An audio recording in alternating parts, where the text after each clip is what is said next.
ഒരുപാടധികം ചേരുവകളൊന്നും ഇല്ലാതെ നല്ല ക്രീമി ആയിട്ട് ഉണ്ടാക്കാൻ പറ്റുന്ന ഒരു കടലക്കറി ആട്ടോ ഇത്. വീട്ടിലുള്ള ചേരുവകളൊക്കെ വെച്ച് നല്ല അടിപൊളിയായിട്ട് ഉണ്ടാക്കിയെടുക്കാം കേട്ടോ.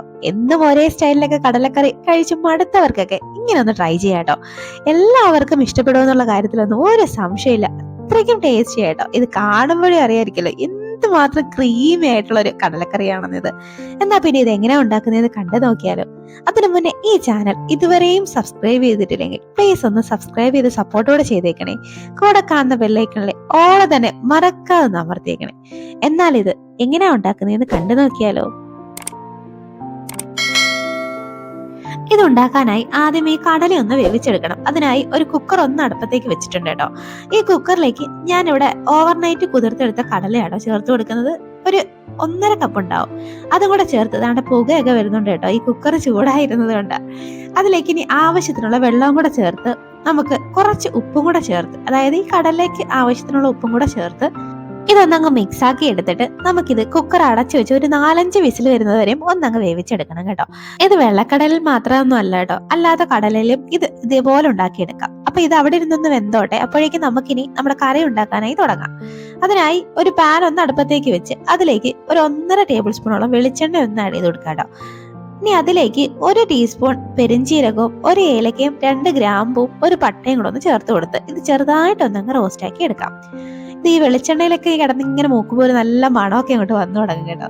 ഇനി ഇതിലേക്ക് ഒരു 2 സവാള ഇതുപോലെ പൊടിയായിട്ട് അരിഞ്ഞങ്ങ് ചേർത്ത് കൊടുക്കാം. ഇതുപോലെ പൊടിയായിട്ട് തന്നെ ഒന്ന് അരിഞ്ഞെടുക്കണം കേട്ടോ. ഈ കറിക്ക് നല്ലൊരു തിക്നെസ് ഒക്കെ കൊടുക്കും ഇങ്ങനെ പൊടിയായിട്ട് അരിഞ്ഞ് എടുക്കുമ്പോഴേക്കും. ഇത് നല്ലപോലെ അങ്ങ് വഴറ്റിയെടുത്ത് ഒന്ന് ട്രാൻസ്പെറന്റ് ആവുന്നവരെ ഒന്നങ്ങ് വഴറ്റിയെടുക്കാം. അതിന് നമുക്ക് കുറച്ച് ഉപ്പും കൂടെ ഒന്ന് ചേർത്ത് കൊടുക്കുമ്പോഴേക്കും ഇത് പെട്ടെന്ന് അങ്ങ് റെഡിയായി കിട്ടും കേട്ടോ. അപ്പം ഇതൊന്നങ്ങ് വഴറ്റിയെടുക്കാം. ഇതുപോലെ ഒന്ന് ട്രാൻസ്പെറന്റ് ആയി വരുമ്പോഴേക്കും ഞാൻ ഇതിലേക്ക് ഒരു 1.5 ടീസ്പൂണോളം ഇഞ്ചിയും വെളുത്തുള്ളിയും ചെറുതായിട്ട് അരിഞ്ഞതും കൂടെ ഒന്ന് ചേർത്ത് കൊടുക്കുന്നുണ്ട്. നിങ്ങളുടെ കയ്യിൽ ഇഞ്ചി വെളുത്തുള്ളി പേസ്റ്റ് ആണുള്ളതെങ്കിൽ അത് ഈ സവാള ഒന്ന് വാടി വന്നതിന് ശേഷം ചേർത്താൽ മതിയാവും. ഇത് നല്ലപോലെ ഇനി ഒന്നും കൂടെ അങ്ങ് വഴറ്റി ചെറുതായിട്ട് ഇതിന്റെ കളറൊക്കെ ഒന്ന് മാറി വരാം. ഈ പരുവം വരെയൊക്കെ ഒന്ന് മതിയാവും. ഈ സവാളയൊക്കെ പൊടിയായിട്ട് അരിയുന്നത് കൊണ്ട് തന്നെ ഒരു ഗുണം കൂടെ ഉണ്ട് കേട്ടോ. ഈ സവാളയൊക്കെ പെട്ടെന്ന് തന്നെ വാടി കിട്ടും. ഇനി ഇതിലേക്ക് ഒരു 1.5 കഷ്ണം തക്കാളി ഞാനിങ്ങനെ മിക്സിയുടെ ജാറിലിട്ട് ഒന്ന് പ്യൂരി ആക്കി എടുത്ത കേട്ടോ. അതും കൂടെ അങ്ങ് ചേർത്ത് കൊടുക്കാം. തക്കാളിയൊക്കെ നല്ല ചെറുതാണെങ്കിൽ 2 വരെ എടുക്കാം കേട്ടോ. ചേർത്ത് ഇത് നല്ലപോലെ ഈ പച്ചമണമൊക്കെ ഒന്ന് മാറുന്നത് വരെ ഒന്നങ്ങ് വഴറ്റി കൊടുക്കാം. ഇപ്പൊ ഈ തക്കാളിയുടെ പച്ചമണമൊക്കെ ഒന്ന് മാറി വന്നിട്ടുണ്ട്. ഈ പരുവം വരെയൊക്കെ ഒന്ന് മതിയാവും കേട്ടോ. ഇനി ഇതിലേക്ക് നമുക്ക് പൊടികളും കൂടെ ചേർത്ത് കൊടുക്കാം. ഞാൻ ഈ പൊടികളൊക്കെ എല്ലാം ഒരുമിച്ച് ഒരു ബൗളിലിട്ട് വെച്ചേക്കുക കേട്ടോ. ഒരു 1/4 ടീസ്പൂൺ മഞ്ഞൾപ്പൊടിയും ഒരു 1.5 ടീസ്പൂൺ മല്ലിപ്പൊടിയും 1 ടീസ്പൂൺ മുളക് പൊടിയും ഒരു 1/2 ടീസ്പൂൺ ഒക്കെ കുരുമുളക് പൊടിയും കൂടെ ചേർത്തിട്ടുണ്ട്. ചേർത്ത് ഇതെല്ലാം കൂടെ ഒന്ന് നന്നായിട്ട് അങ്ങ് വഴറ്റിയെടുക്കാം. പൊടികളുടെയൊക്കെ പച്ചമണമൊക്കെ ഒന്ന് നന്നായിട്ട് മാറി വരണം. അതുവരെയൊക്കെ അങ്ങ് വഴറ്റി കൊടുക്കും. ഇപ്പൊ നമ്മുടെ പൊടികളുടെ പച്ചമണമൊക്കെ ഒന്ന് മാറി വന്നിട്ടുണ്ട്. ഇതുവരെയൊക്കെ മതിയാവും. ഇനി ഇതിലേക്ക് നമ്മൾ വേവിച്ച് മാറ്റി വെച്ച് നമ്മുടെ കടലയും കൂടെ അങ്ങോട്ട് അങ്ങ് ചേർത്ത് കൊടുക്കാം. ആ വെള്ളത്തോട് കൂടി തന്നെ അങ്ങ് ചേർത്ത് കൊടുക്കണം കേട്ടോ. ഇനി അത് നല്ലപോലെ അങ്ങ് മിക്സ് ആക്കി എടുക്കാം. ആ മസാലയുമായിട്ട് ഈ കടല നല്ലപോലെ അങ്ങ് യോജിപ്പിച്ചെടുക്കാം. നല്ല അടിപൊളി ക്രീമി ആയിട്ടുള്ള ഒരു കറിയാട്ടോ. ഞാനിത് അല്പം ഗ്രേവി കൂട്ടിയാട്ടോ വെക്കുന്നത്. ഇന്ന് വീട്ടില് ഗസ്റ്റ് ഒക്കെ ഉള്ള ദിവസമാണ്. അപ്പൊ ഗസ്റ്റ് ഒക്കെ വരുമ്പം കൊടുക്കാൻ പറ്റിയ ഒരു കറിയും കൂടെ ആട്ടോ ഇത്. ചപ്പാത്തിയുടെ കൂടെയോ ദോശയുടെ കൂടെയോ അപ്പത്തിന്റെ കൂടെ എന്തിന്റെ കൂടെ വേണമെങ്കിലും നല്ല കോമ്പിനേഷനാ. ഇനി ഇതൊന്ന് അടച്ചു വെച്ച് നമുക്കൊരു 10 മിനിറ്റ് ഒന്ന് വേവിച്ചെടുക്കാം. ഇനി നമുക്കിതിലേക്ക് ഒരു മസാല ഒന്ന് ചേർത്ത് കൊടുക്കണം. അതിനായി ഒരു 1/2 കപ്പ് തേങ്ങയും ഞാൻ ആ വേവിച്ച കടലയിൽ നിന്ന് കുറച്ച് കടല മാറ്റി വെച്ചിട്ടുണ്ട്. അതും കുറച്ച് അണ്ടിപ്പരിപ്പും കൂടെ ചേർത്ത് നമുക്കിതൊന്ന് മിക്സിയുടെ ജാറിലിട്ട് കുറച്ച് വെള്ളം കൂടെ ചേർത്താണ് ഇതുപോലെ അങ്ങ് അരച്ചെടുക്കാം കേട്ടോ.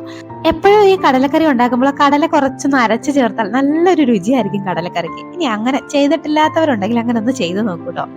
അതിപ്പോൾ ഒരു 5 മിനിറ്റ് ഒക്കെ കഴിഞ്ഞിട്ടുണ്ട്. നമ്മുടെ കറിയൊക്കെ ഒന്ന് നല്ലപോലെ ഒന്ന് തിളച്ച് ഒന്ന് ആ എണ്ണയൊക്കെ ഒന്ന് തെളിഞ്ഞ് വന്നിട്ടുണ്ട്. ഈ സമയത്തിലേക്ക് കുറച്ച് ഉപ്പും കൂടെ ഞാൻ ചേർത്ത് കൊടുക്കുന്നുണ്ട്. ആവശ്യത്തിനുള്ള ഉപ്പും കൂടെ ചേർത്ത് കൊടുക്കാം. കൂടെ നമ്മൾ അരച്ച് മാറ്റി വെച്ച് ആ മിക്സും കൂടെ അങ്ങോട്ട് ചേർത്ത് കൊടുക്കാം. ശരിക്കും പറഞ്ഞാൽ ഈ കറിയുടെ ടേസ്റ്റ് എനിക്ക് പറഞ്ഞു ഫലിപ്പിക്കാൻ അറിയില്ല കേട്ടോ. അത്രയ്ക്കും ഒരു ടേസ്റ്റ് ആണ് ഈ കറിക്കുള്ളത്. നല്ല ക്രീമിയാണ്. ഇതുപോലെ അങ്ങ് നല്ലപോലെ അങ്ങ് മിക്സ് ആക്കി എടുക്കാം. നിങ്ങൾക്ക് ഇത് കാണുമ്പോൾ തന്നെ ചിലപ്പോൾ മനസ്സിലാകുന്നുണ്ടാവും. അപ്പൊ ഇതുപോലെ അങ്ങ് മിക്സ് ആക്കി എടുത്ത് വീണ്ടും നമുക്കിത് ഒന്നും കൂടെ ഒന്ന് അടച്ച് വെച്ച് വേവിക്കാം കേട്ടോ. ഇനി ഒരു 5 മിനിറ്റ് കൂടെ ഒന്ന് വേവിച്ചെടുക്കേണ്ടതായിട്ടുണ്ട്. ഇപ്പൊ ഏതാണ്ട് ഒരു 5 മിനിറ്റ് ഒക്കെ ഒന്ന് കഴിഞ്ഞിട്ടുണ്ട്. ഇനി നമുക്കിതൊന്ന് തുറന്നു നോക്കാം. ഇനി ഞാൻ ഇതിലേക്ക് ഒരു ടീസ്പൂൺ ചിക്കൻ മസാല കേട്ടോ ചേർത്ത് കൊടുക്കുന്നത്. നിങ്ങളുടെ കയ്യിൽ ചിക്കൻ മസാല ഇല്ലെങ്കിൽ ഗരം മസാല ചേർത്താലും മതിയാവും. പക്ഷെ ചിക്കൻ മസാല ചേർക്കുമ്പോഴാണ് കേട്ടോ പ്രത്യേക ഒരു ടേസ്റ്റ് കിട്ടുന്നതിന്.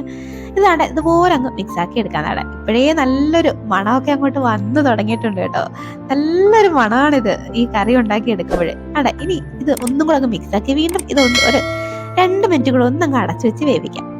ഇപ്പൊ ഏതാണ്ട് ഒരു 2 മിനിറ്റ് ഒക്കെ കഴിഞ്ഞിട്ടുണ്ട്. നമ്മുടെ കറി നമ്മുടെ സൂപ്പർ ആയിട്ട് ഇവിടെ സെറ്റായി വന്നിട്ടുണ്ട് കേട്ടോ. ഇനി ഫൈനലി കുറച്ച് മല്ലിയിലയും കൂടെ ഒന്ന് ചേർത്ത് കൊടുത്ത് ഞാൻ സെറ്റ് ആവും കേട്ടോ നമ്മുടെ കറി. അപ്പൊ നിങ്ങൾ എല്ലാവരും ഒന്ന് ട്രൈ ചെയ്ത് നോക്കണം കേട്ടോ.